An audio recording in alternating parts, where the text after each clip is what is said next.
हितधारक, जब कई बार मुझे लोग कहते हैं कि यात्रा प्रशासन करवाता है, सरकार कराता है, हमारे जिलाधिकारी यहाँ पर खड़े हैं, तब मैं कहता हूं कि सरकार एक कोऑर्डिनेटर है इस यात्रा की। असली यात्रा करवाने वाले हमारे हितधारक होते हैं, चाहे वो हमारे पत्रिकेदार सभा के लोग हों, हमारे तीर्थ पुरोहित हों, हमारे व्यापार संगठन के लोग हों, हमारे जनप्रतिनिधि हों, हमारे धार्मिक सभा के लोग हों, हमारे पुरोहितगण हों, उन सब के माध्यम से सच में ये यात्रा संचालन का काम होता है। इसलिए किसी भी प्रकार की अफवाह या भ्रामक सूचना से बचने के लिए ये जरूरी है कि हमारे पत्रकार साथियों की इसमें बहुत बड़ी भूमिका है। यात्रा सुचारू रूप से हो, सुरक्षित हो, ये हम सबका दायित्व है। इसके साथ साथ ये भी संदेश जाना चाहिए कि हम सब लोग पूरी तरह से तैयार हैं। अभी मिडिल एशिया के क्षेत्रों में जो युद्ध की स्थिति है, उसके कारण से बहुत सारी जगह पर इस प्रकार की बातें भी गई हैं कि यात्रा में कहीं कोई व्यवधान तो नहीं है, यात्रा में कोई कठिनाई तो नहीं है। तो मैंने अनेक प्लेटफॉर्म पर ये बिल्कुल स्पष्ट कर दिया है कि हमारे यहाँ यात्रा में किसी भी प्रकार की कोई परेशानी नहीं है। हम एक भी श्रद्धालु जो देश और दुनिया से आएगा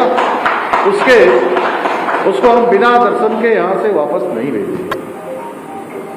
हमने जो एक पहले के समय में अत्यधिक संख्या आती थी, उस संख्या के मानक को भी समाप्त कर दिया कि आप सभी को व्यवस्थित तरीके से हम यात्रा कराएंगे।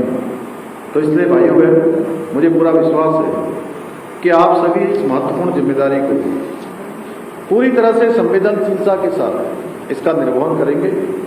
साथियों, आज आदरणीय प्रधानमंत्री श्री नरेंद्र मोदी जी के नेतृत्व में देश में मीडिया की भूमिका को और सशक्त बनाने और अभिव्यक्ति की स्वतंत्रता को मजबूती प्रदान करने की दिशा में निरंतर काम हो रहा है।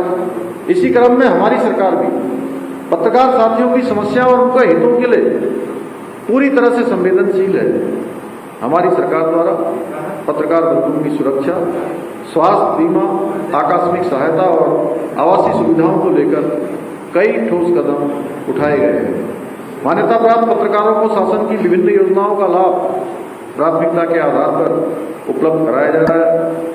वरिष्ठ पत्रकार सम्मान योजना के माध्यम से कई वरिष्ठ पत्रकार साथियों को सम्मानित किया गया है। साथ ही पत्रकार पेंशन में वृद्धि भी की गई है। इसके अलावा जिलों से देहरादून आने वाले पत्रकार साथियों के लिए आवासीय व्यवस्था के प्रयास भी किए गए हैं। साथ ही मुख्यमंत्री पत्रकार पेंशन योजना के अंतर्गत पत्रकार कल्याण कोष, जिसका बजट पहले 5 करोड़ रुपए होता था, उसको 5 करोड़ से बढ़ाकर 10 करोड़ रुपया भी किया गया है। हमारा प्रयास है कि उत्तराखंड जनसंचार के क्षेत्र में भी एक अपनी मजबूत पहचान स्थापित करें। इस दिशा में मीडिया सेंटरों के आधुनिकीकरण, प्रेस क्लबों के सशक्तिकरण पर कार्य किया जा रहा है। मेरा मानना है कि आप सभी के सहयोग और मार्गदर्शन से आने वाले समय में उत्तराखंड पत्रकारिता के क्षेत्र में भी नए मानदंड स्थापित करने में सफल होगा। साथियों, हमारी सरकार उत्तराखंड को देश का श्रेष्ठ राज्य बनाने के अपने विकल्प नहीं संकल्प के साथ निरंतर कार्य कर रही है।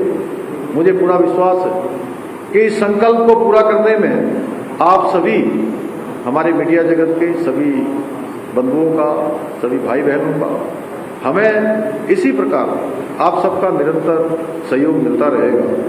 साथियों, मैं इस जिम्मेदारी पर होने के साथ साथ, मुख्यमंत्री की जिम्मेदारी पर होने के साथ साथ मैं पत्रकारिता का विद्यार्थी भी रहा हूं।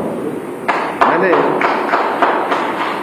शुरुआती दिनों में इसमें भी पढ़ाई की है, क्योंकि मुझे अपनी युवा अवस्था के दिनों से पत्रकारिता में रुचि रही है। इसलिए मैं आप सभी को ये विश्वास दिलाता हूं कि हमारी सरकार आपकी स्वतंत्रता, सुरक्षा और सम्मान के प्रति सदैव प्रतिबद्ध रहेगी। मैं जानता हूं बहुत परेशानियों में आप सबको काम करना पड़ता है, बहुत कठिनाइयों में काम करना पड़ता है, बहुत सीमित संसाधनों में काम करना पड़ता है। आपकी सुरक्षा की गारंटी